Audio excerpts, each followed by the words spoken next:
Welcome to the Radiantpreneur Rising Show with me, Jess Tomlinson. Interviews to inspire a new movement of leaders and entrepreneurs. The ones who lead with vulnerability and authenticity, stand in visibility, allowing themselves to truly be seen, are fierce and playful and sexy. Choose business as a spiritual practice. Seek collaboration versus competition. No, giving back is not an option. It's a necessity. They do it their way. They radiate. They rise. Now, let's rise together. All right. Welcome, everyone, to the Radiantpreneur Rising Show. Welcome back. I am your host, Jess Tomlinson, and I'm really excited about today's guest, Annie Sisson. And the reason is because she is all about solo travel. So this is a topic that I feel like is so important to my heart, to who I am as a human being, and just really travel in general. And I'm so grateful to be connected to her through one of our previous guests, Elizabeth Shaw, just fabulous human beings on the show, and I'm consistently grateful. So thanks for being one of those fabulous human beings, Annie. Welcome. Thank you. I'm so excited to be here and talk all of the travel things. Yay! So before we dive in, I'd love to just ask the one question that I ask everybody, and that is, currently in your life and your business, how are you leaning into your visibility edges? Ooh, that's a good one. That has definitely been a theme over the last year or so of really, as you well know, when you start a business, that's part of the process is you have to put yourself out there. You have to let yourself be seen. And for me, pushing the edges was really allowing myself to show up as me. I'm sure you and many of your audience can relate to those situations where, a lot of times in life we're told we're supposed to fit in a box and that we are not supposed to be a certain way, and especially as women, and that we're too much of this and too much of that. And over the course of starting this business and working with other women, helping them put together their travels and things, what I've come to learn is that all of those things that I was told not to do, that were too much, that's my magic. And that's what allows me to show up and help women in that way. So that has been a huge growing experience for me. Yeah, yeah, it's something that we talk about all the time on this show, since that's the core of my work, is visibility and really allowing ourselves to peel back those layers and release expectations of society and the expectations we put on ourselves. So I'm curious for you, what were some of those pieces or those kind of stories that you felt like the box you had to fit in? Oh my gosh. Lots of them, because I am terrible at fitting in boxes. So the biggest ones are just that there's only a certain way that I'm allowed, air quotes, allowed to show up, that I have to present in this traditionally feminine way, or this, and obviously, you are seeing my face. That's not really my jam. I'm a little bit different. Like, that doesn't feel natural to me. Yeah.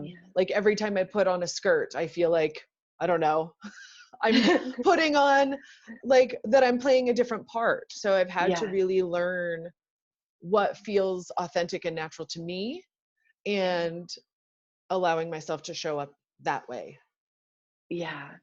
Yeah, I love that you brought up that piece around just like clothing or how we look, or like the femininity piece, because it's interesting because I'm part of this summit right now, and it's all about the feminine business model, which I'm all about too, right? Which is more of Mhm. like an energetic, but I think sometimes it can get confused when we're in this world of entrepreneurship and we talk about like the feminine way. I'm wondering if people watching have had those like thoughts in their head of like, oh, that means I have to look a certain way. Right. And it doesn't. Yeah. We're all feminine. We're women. We're beautiful. This is Yeah. the whole range is allowed, and that is important, right? I think that's a great point, that I think that's important to remember, that Yeah. however you show up as a woman is perfect. It's Yeah. 100% acceptable. And I really had to get there for myself to really be able to look in the mirror and go, I am beautiful, in not what society would maybe say the traditional way, but like I had to learn how to love myself Yeah. for all of the things that the rest of, the world says maybe aren't. Hmm. Yeah, and how are you able to do that? How are you able to really, obviously, I know it's like a big um journey sometimes, right? And there's It multiple is, like stops along absolutely. the way. Yeah. Do you have like a specific moment or example that you could share of just like maybe a realization you had or something that you had to continually practice, like an example of that, what that looked like Sure. for you? Yeah. I think a huge one for me was it was 2000, I'm trying to think, 14. Yeah. So like I had done previously, I had worked in the corporate world. I had done some different things there, and and in a very male dominated industry. So there's a whole different level of expectation in that situation. Yeah. And so I had left that job because I hated it, and I was like, nope, I'm doing something else. Um, and so my husband and and so like I would put on makeup every day, and my hair is curly. I hated that. And so I would just Yeah. like slick it back and put it in a ponytail, like just something as simple as like my hair. Mm. Um, and my husband was like, no, I love it. It's curly. It's so pretty. And so it took me a long time to work through that. But as part of that culture, I had to, or I felt like I had to, um, you know, show up a certain way, put on makeup, whatever. So in 2014, we were moving, and I found and every time I put on makeup, I always felt like I was putting on a mask. Yeah. So when we were moving in 2014, I found my bag of makeup, and I just threw that shit right in the garbage. Like, and I haven't, Really? absolutely. Yep. That's it. Like, that was it. That was the end. Like, I don't like Wow. doing this. Yes. I fully appreciate that there are lots of women who enjoy the act of putting on makeup. And Yeah. for me, I never liked it. And so I Yeah. finally just like, you know what? I don't like this thing. I'm going to stop doing it. Yeah. And Oh, yeah, it's what, 5, 6 years later, and I haven't put on makeup since. oh my gosh, Annie, this is so, I love this because my story is opposite. I worked in a very male dominated, well, a couple of male dominated industries when I was in corporate. I worked in the media, which was like Oh, run by a bunch of like, white dudes, old yeah. white dudes. And I Mm-hmm. worked in the airline industry, Oh, also a bunch of old white dudes. And I had the opposite experience where I used to have really short hair. I rarely wore like that much makeup, or if I did, it was very like subdued, and my clothes were sure. very plain. And like, I always wore like slacks. I didn't really wear that many skirts or dresses. And I felt like that helped me be respected.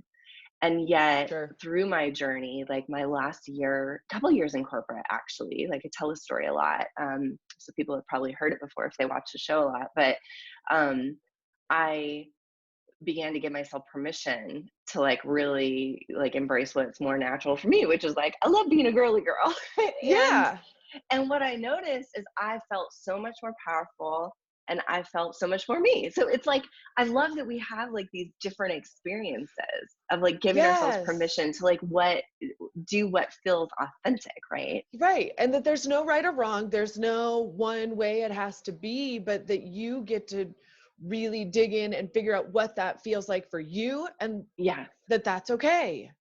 Yeah. And then it doesn't have to be both all the time. Like, I Right. also love that, like, I can just show up freely now and Yeah. not have any makeup on and still feel like me and powerful, and like I don't need it, you know? Right. Like I think we can sometimes like become attached to like what people expect, or like, as women, Sure. it's like I used to, if I would show up without makeup sometimes in corporate after I started wearing makeup, people would be like, oh, do you feel okay today? And I'm like, oh my God, You're like, like, really?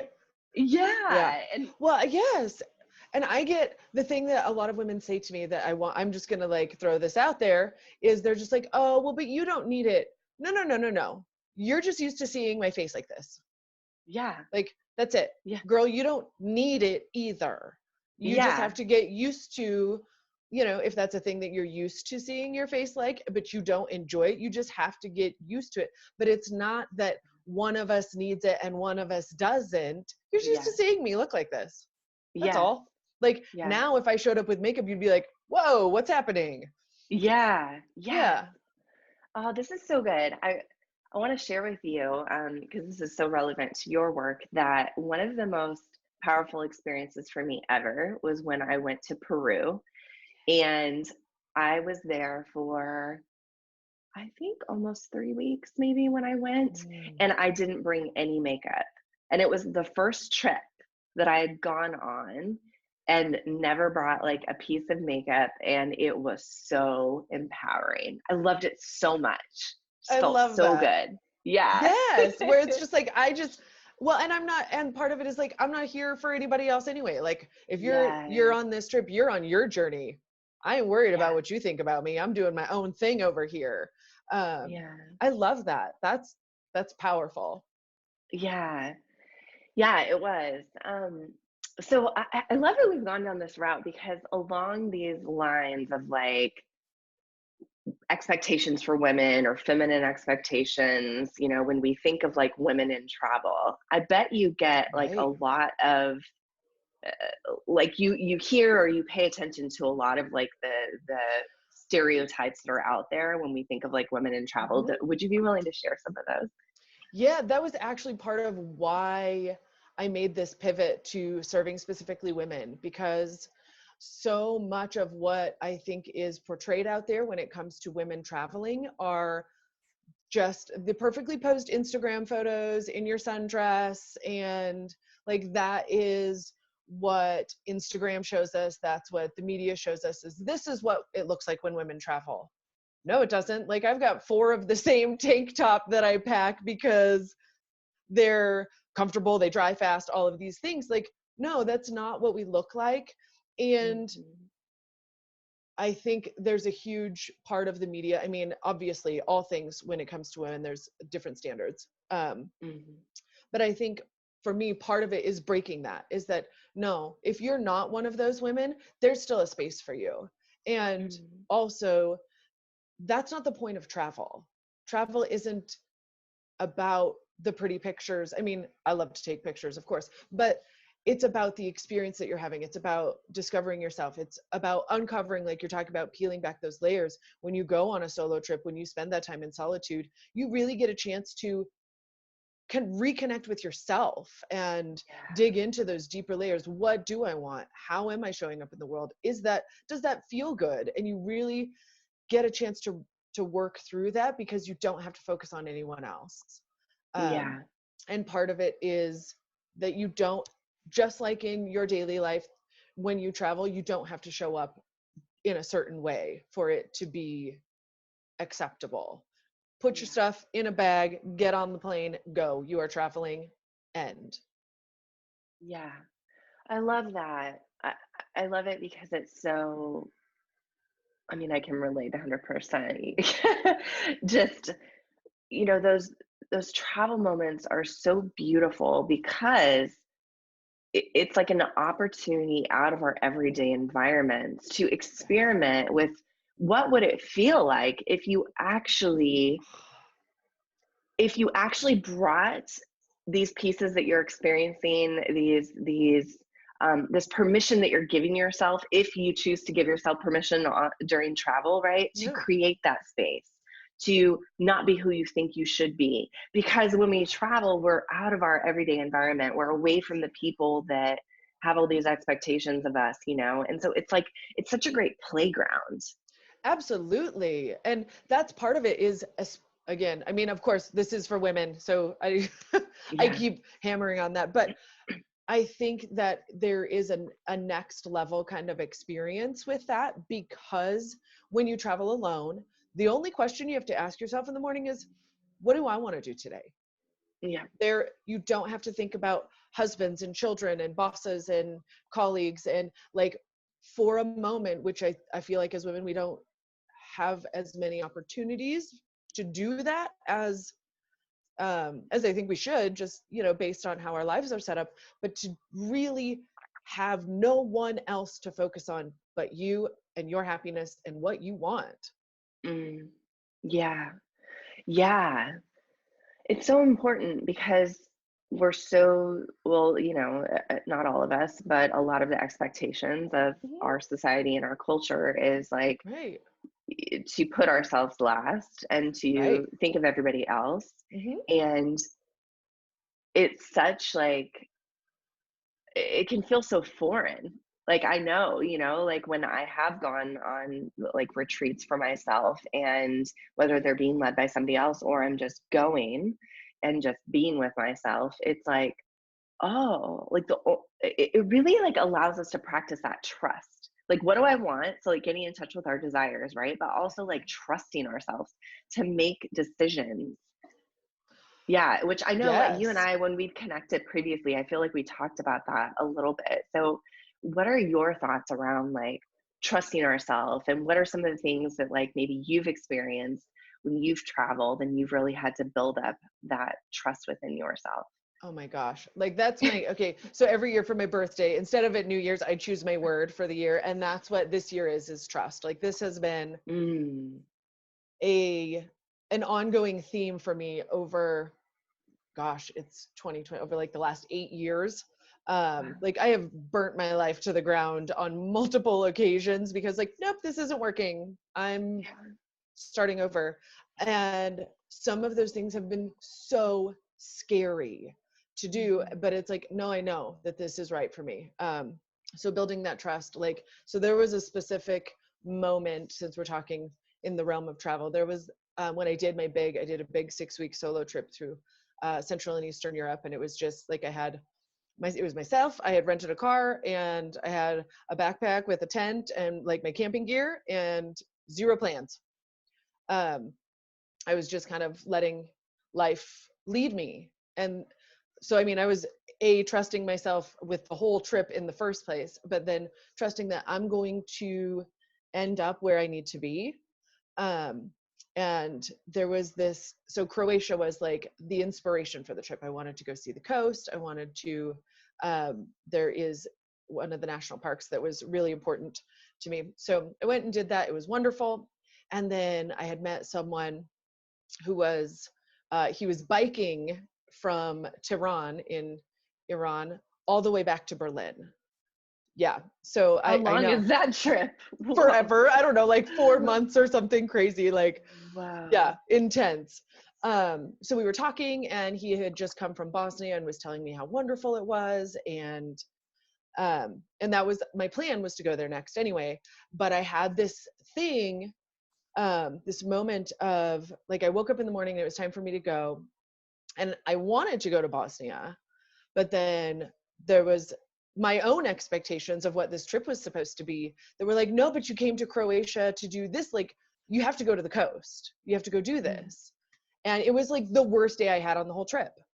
Was Oh, like, I wow. got to, I mean, I drove down the coast, it was super windy, dusty, and I was just like, what am I doing? Maybe it'll get better if I keep driving. So like I Mm. kept going. I ended up I found a campground, and I'm like setting up my tent, and I am in tears, just like, what am I doing? Like everything about this feels wrong. Like this is not what I'm supposed to be doing.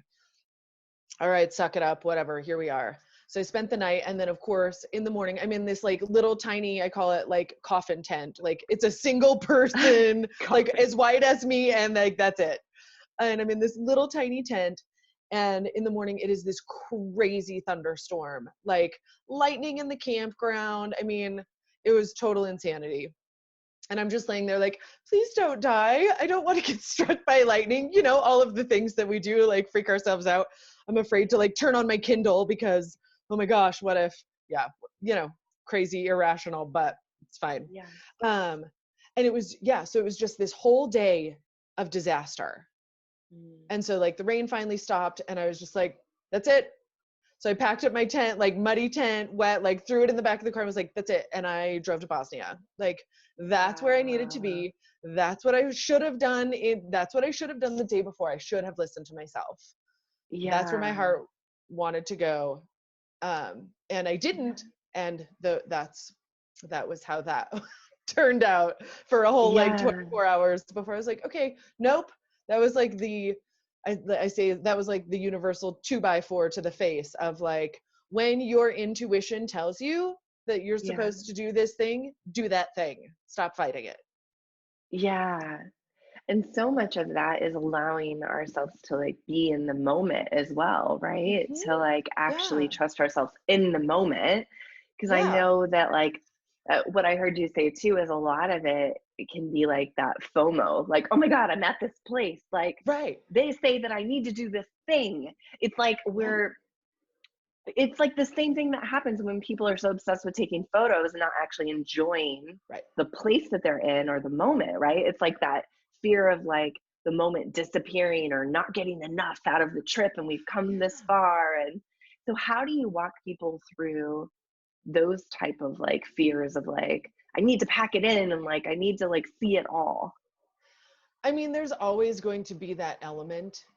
And for me, the biggest thing is the stuff that you are going to come home and talk about. I mean, it's one thing if you want to be going all the time, okay, whatever.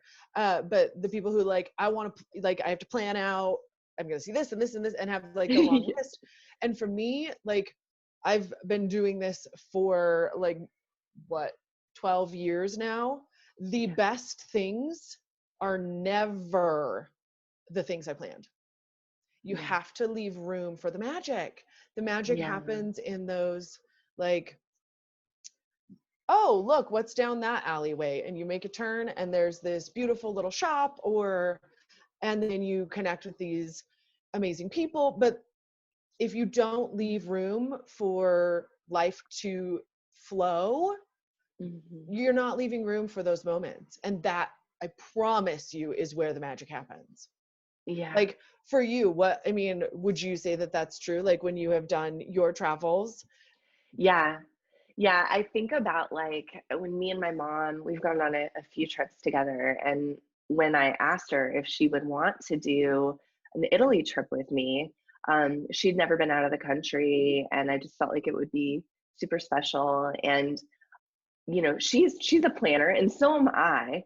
But I had already learned through previous travel that actually the best way to experience a new place is to like have a few things that you want to make sure that you do, but create as much space, like you're saying, for the mystery, for that flow, for because that's what travel is all about. Like that's the essence. That's what we don't allow ourselves to do at home when we're in a routine and we have, you know, responsibilities and all that stuff. So it's like this is the opportunity when you travel to be able to do that. And like I saw so many people that would like burn themselves out and need a vacation from their vacation, which I'm Right. sure you know, you talk to people about all the time. And so yeah, like I'm just remembering my mom being like a little bit hesitant about that, like, oh, like I don't know, like, you know, I want that certainty. And I'm like, trust me, it's going to be great and we can take care of ourselves. And so I felt really, it was really cool to be able to like convince my mom that that was going to be okay and to like experience that together. And I remember her telling me after the trip, I'm so glad that you convinced me to do that, because it was those magical moments, like when we got to Venice and we were like just talking to our Airbnb host and she's like, oh, the best restaurant is over here. And so we found it in this back little alley that was totally like not, you know, listed anywhere, and you probably wouldn't have even found it without connecting with someone and allowing that magical Absolutely. moment. Yeah. So Absolutely. And there with that's the you. best way for me. And like, that's part of, especially traveling alone. Like I know for some women, I mean, for all of us, I still get a little freaked out when I'm about to go. I'm like, oh my gosh, can I do this? Yeah. Whatever.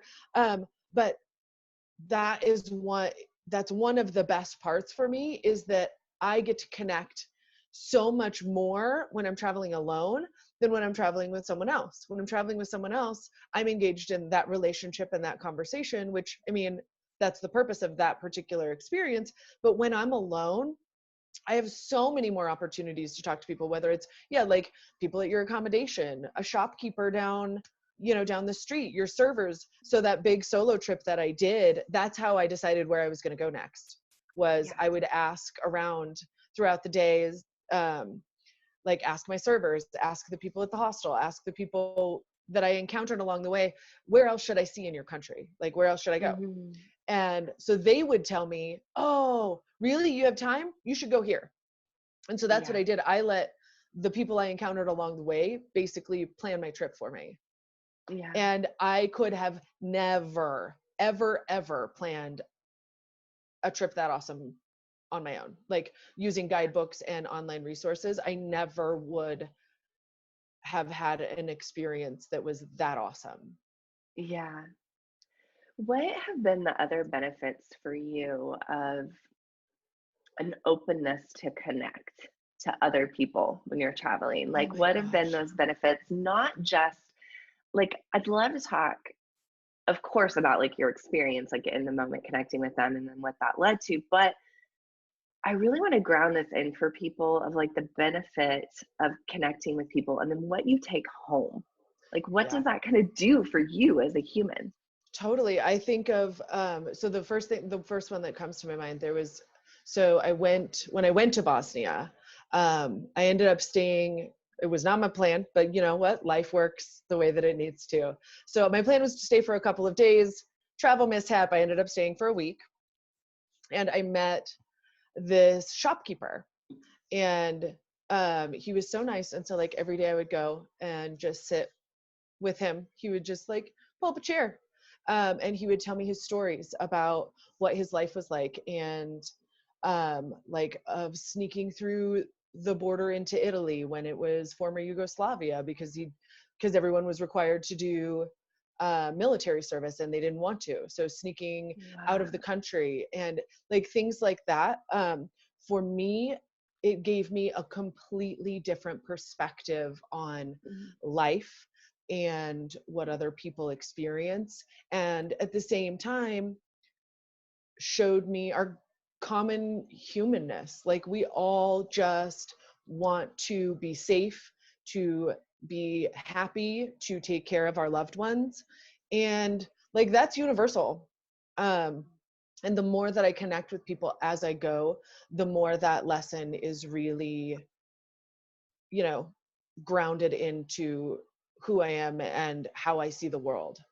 Yeah, I love it. I have a very similar takeaway. And that's one of the reasons I love to go to other countries, is because when we don't speak the language, even though I always attempt to try to like learn some basics because it's really important to me to like try to be respectful about, with other cultures. But when I don't know, how to have a conversation, it just, for me, that reminds me of those things that are just universal, like you were saying, which is like a smile, and how our eyes can speak so much, and how if I'm in need, someone will help me.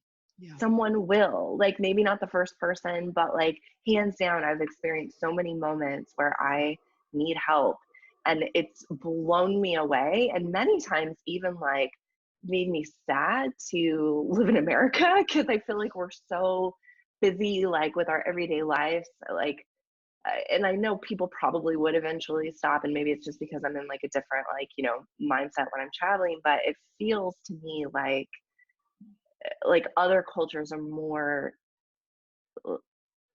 like inclined to actually like stop and want to help. And Yeah. I don't know, have you experienced that too? Absolutely. I mean, and that's one of the, again, like for me, the takeaway from solo travels, I mean, you're going to have your own, I mean, we can spend a lot of time talking about your own internal transformation that will happen. But one Yeah. of the things that I really appreciate is it reminds me how much kindness there really Yeah. is in humanity. Like it restores my faith in humanity. I meet wonderful people. Yeah. Um, I have been fortunate and I've not had any of those nightmare scary experiences, or my experience has been nothing but people are awesome and people will help you. And yeah, and I agree with you. And maybe it's because it's in our routines, in our daily lives here. But yes, some of the most hospitable people I've ever encountered are in the places where I wouldn't necessarily have anticipated that. Mm-hmm. Yeah.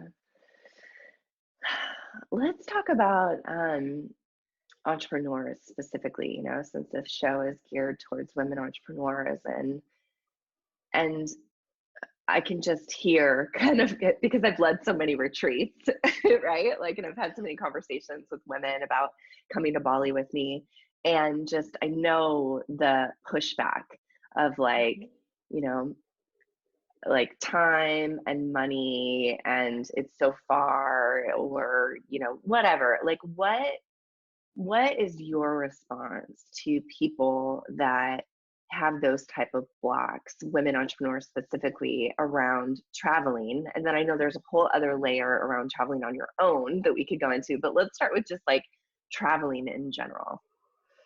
I think that this is what I do. So, I think it's essential. Like, I spend more money on travel in a year than I do on anything else. Like, I won't buy a new pair of pants, but I will spend thousands of dollars traveling, because I think it's so essential to step out of your everyday routine for a minute, like to get away from that. You don't realize how much it impacts the way you think, the way you move through the world, the way you feel about yourself, the way you feel about life in general. And stripping all of that away for even a weekend, go somewhere new. You don't even have to go around the world, but just stepping outside of your everyday routines, your comfort zone, your bubble, this illusion of security and safety that you've created helps you. It's like taking the blinders off. Like, everything is new and fresh, and you're so much more creative. So Like, much more. So much more creative. Mm-hmm. It's crazy. Like, you have to problem solve. And it's not even necessarily a lot of problems, but there's always you have to use your brain in different ways than you do in your everyday life. And there's all of this inspiration everywhere. There's, oh, look at that beautiful painting. Look at that architecture. Oh my God, this food is amazing. Whatever. There's inspiration everywhere. And you're going to come home like full of new ideas, reinvigorated. And I know that I have had those moments where, it changes the entire trajectory of your life. You get this idea that you go, oh, what if I could do that thing? Mm-hmm. And that you may not have ever gotten had you just stayed in that bubble, in that structure, and not taken the time to really step away. Yeah. For me, it so clears out space, like, and are oversensitized. And I want to be clear that, like, this is if you choose to do intentional travel, which is what we're talking about, right? Yes. Like, travel that is intentional, that is not that let's take 1,000 Instagram photos that are the perfect thing, and let's just let's spend all of our time not enjoying the moment and still being super connected to our devices. And that is not what we're talking about here, because that's not going to provide you necessarily, like, yeah, you might still get inspired, right? But for me, I know it's not the same, because I've experienced intentional travel, and it just clears out so much of the stuff, right? Even just like our environments, being in our everyday environments and switching that environment and being present to it, like, wow, it's just really allows us to get out of that like rut that can sometimes feel so challenging to get out of. We have to choose to get out of it, though, right? You have to choose it. You have to recognize that you're in a rut. And personally, anytime I'm feeling stuck, that's my go-to, is like, I'll tell my husband, like, okay, I'm gonna go for a minute. Like, I just need to go away and clear that space, regroup, get some perspective. And every time, like, I've never done that and not come home with what I needed. Yeah. But yes, I think that the intentionality piece is that's primary. Like, you have to be doing this on purpose, with the goal, like, with not goals, but with the intention of I'm working through something, or I'm just going to clear my head, whatever. Yeah. So when you work with people, where do you start as far as like planning their solo trip? Like take us through that journey of like the place that you start and maybe some of the different steps that you guide them through in order to they're probably like sometimes we're like baby birds, right? And you're like the mama Sometimes. bird, like, okay, it's time to fly now. So how do you prepare them to take flight? Yeah, some of those things are, I mean, as you know, especially if you've not done it before, it's like, I mean, the first time I did it, it was super intimidating. Like, oh my God, can I Yeah, do it's this? scary. What am I doing? Am I insane? Maybe, yes, probably. Also, this is awesome. Yeah. So a lot of it starts, I mean, you wouldn't think about travel necessarily being a mindset thing, but it totally is. So we start there, like what around the intentions, what is it that you want to get out of this trip? Um, Mhm. and then of course, all of the logistical things of, flights, accommodations, getting around, what does that look like? Where do you want to go? Some people don't know where they want to go. And so then we'll Right. talk through that. Like, okay, what things do you enjoy? How do you like to travel? Again, like, what do you want to get out of this? What is calling to you? So we'll figure out that stuff. But the biggest portion of it for me, like the logistical part, that's the easy part. We'll get you all set up for that. Um, the hard part, or the part, not hard part, the unexpected part is preparing for that internal journey, because what's going to happen is you're going to go on this trip and it's going to change you.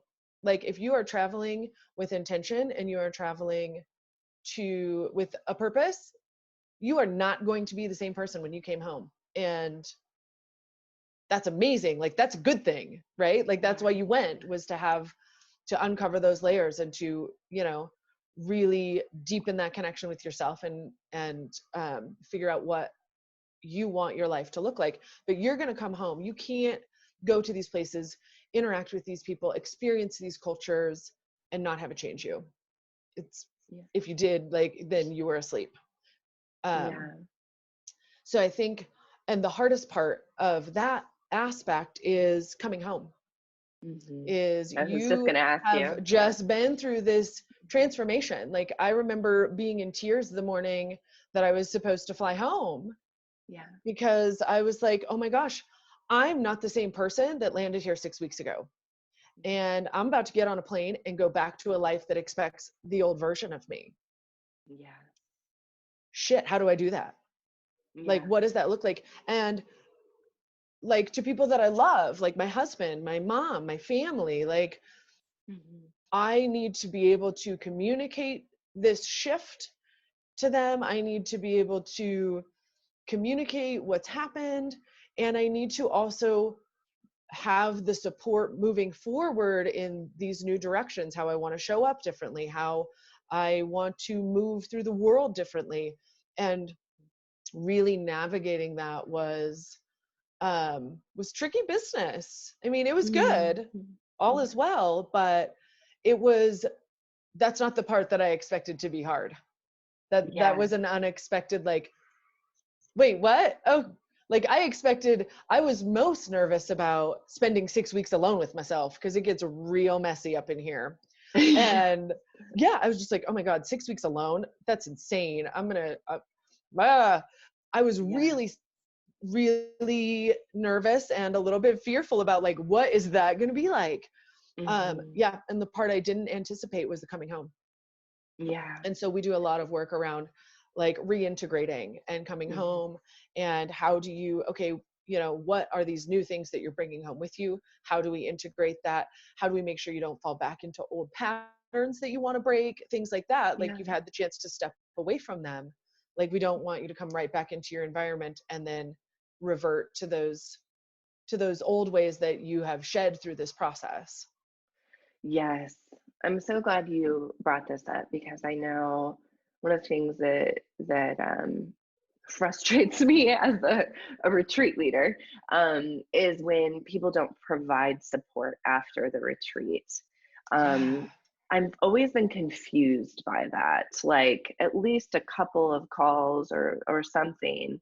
And then with solo travel, which I love that you support women with this, and hearing you say that it's so important, it's like, yes, it is so important. And I think the thing that I always remind people is you will never be able to explain your journey to anyone because they weren't there and they're not you, even if, right? So there's this also this letting go of a desire to really have people understand you. Like, do you know what I mean? Like, and that can feel kind of sad because you want to share, like part of like, right, being human is like sharing in these experience with other people, and really coming to terms that like, wow, this gets to be my special thing. And it's okay if other people don't get it. And I know sometimes I would give people the advice of like, you know, it's okay to not say a lot. It's okay to like, you know, because that's actually like creating a little bit of like comfort for you to hold close and sacred, like what you've experienced, and to not be disappointed by people's reactions or what they might say that feels less than like potent capturing like the experience you actually had. I love that you brought that up because it's totally true. Like, those are things I have definitely, like, now when I travel, people will ask, how was your trip? It was Yeah. great. This place was beautiful. And I'll answer whatever questions they have, but I have stopped trying to explain Yeah. that inner transformation. Because yeah, you're exactly right. Nobody else is going to understand it because nobody else, I mean, because it was my journey.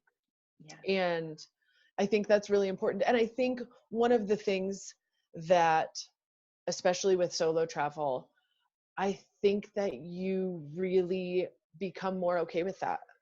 You Mm-hmm. really become okay with holding that space for yourself instead of expecting someone else to hold it for you or to understand it.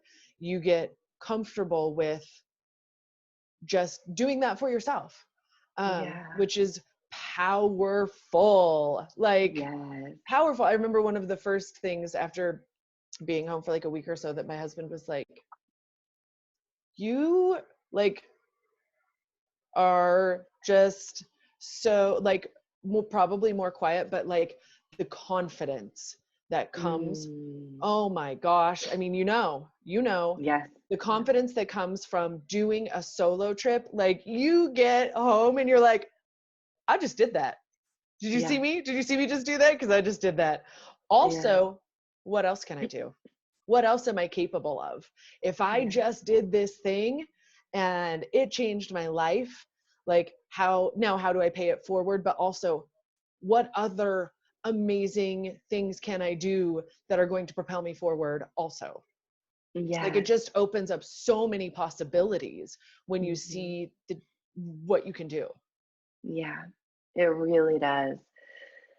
I really hope people are getting from this just how much choosing to have an experience like this, you know, no matter what kind of scale it is, but having that experience, how much it impacts everything, your life, your business, and just really builds these skills and this internal landscape that may not be able to be built, in my opinion, in such a quick time as it can when you immerse yourself in a travel experience. You get away from it all and you really have this intentional journey.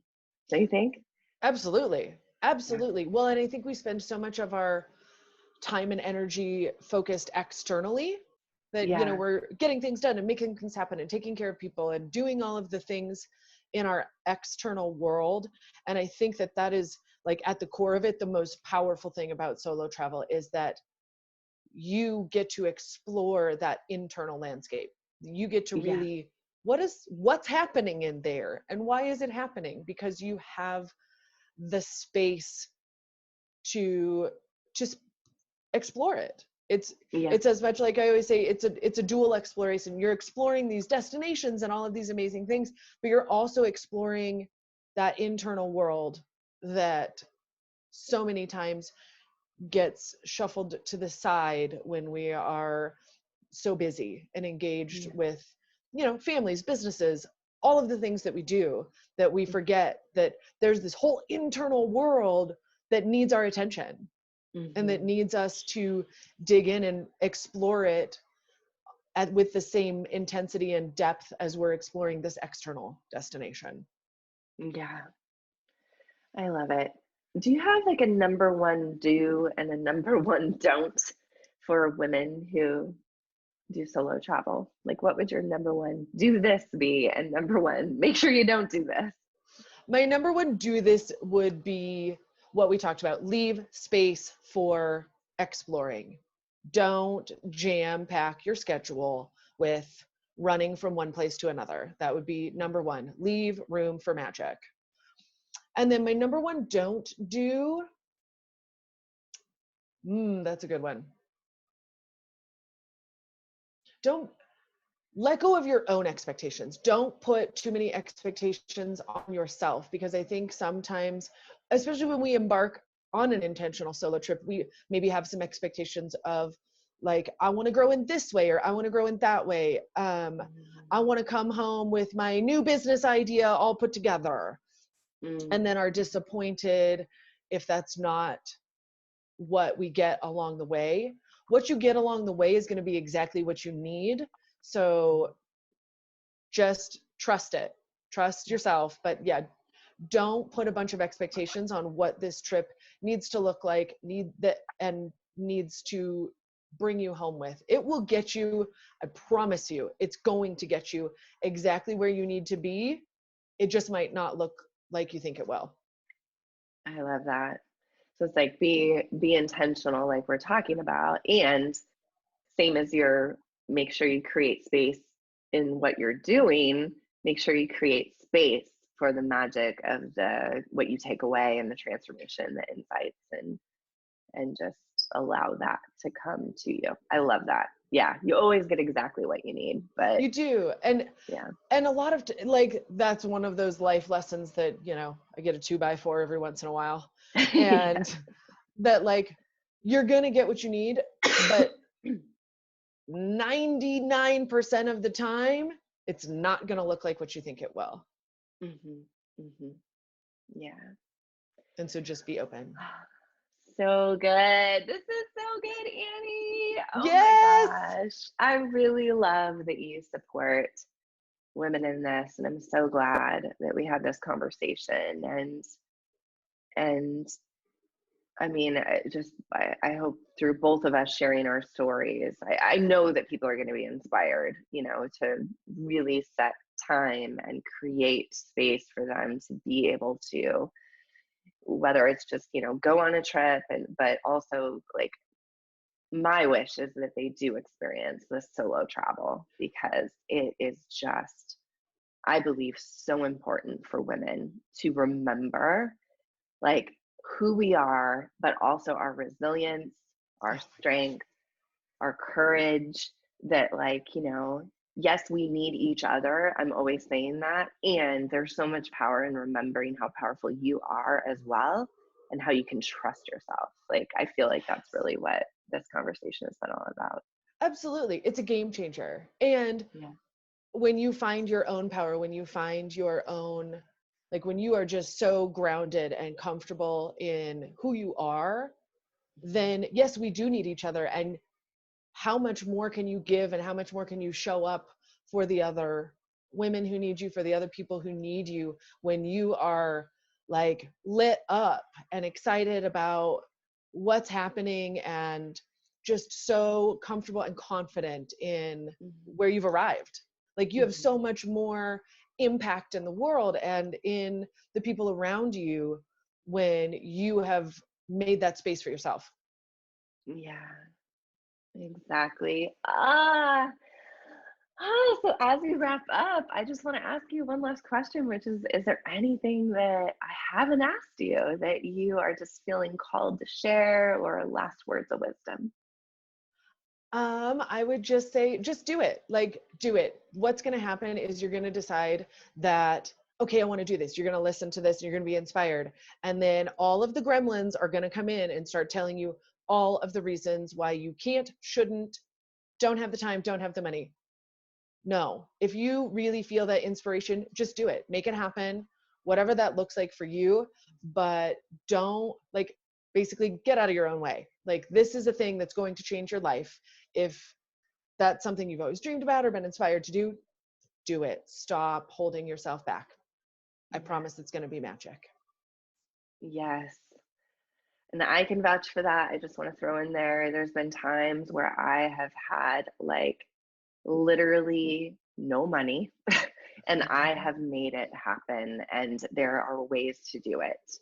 And even the beginning of committing to that and really like finding your resourcefulness. I mean, you have someone who's very resourceful right here. Annie has, I'm sure you've experienced it all. And so please tap into her. And I just love you so much, Annie. I love you. This is so great. Thank you so much for letting me come on. You're so welcome. And for everybody watching, as always, all of the ways to connect with Annie, to get yourself support around solo travel, taking this journey, and any resources that she has, make sure to check those out because they'll be over on the show notes page. This is episode 43. So the link is jessicatomlinson.com/show-43. And what's your favorite way for people to connect with you, Annie? My current favorite is we have this wonderful growing community of women it's currently on Facebook. You can just search for Wandering Soul Sisters. And this is where we talk about all things travel, but also all things life. And it is for all of our journeys in life. And it's become my favorite place on the internet. Like, I love going and talking to these women, and it's a perfect place to start. If you're thinking about this, come join us there, and we would love to have you. Beautiful. I love that name, Wandering Soul Sisters. Very cool. All right, love. Well, thank you so much. Thank you. Okay. Bye, everyone.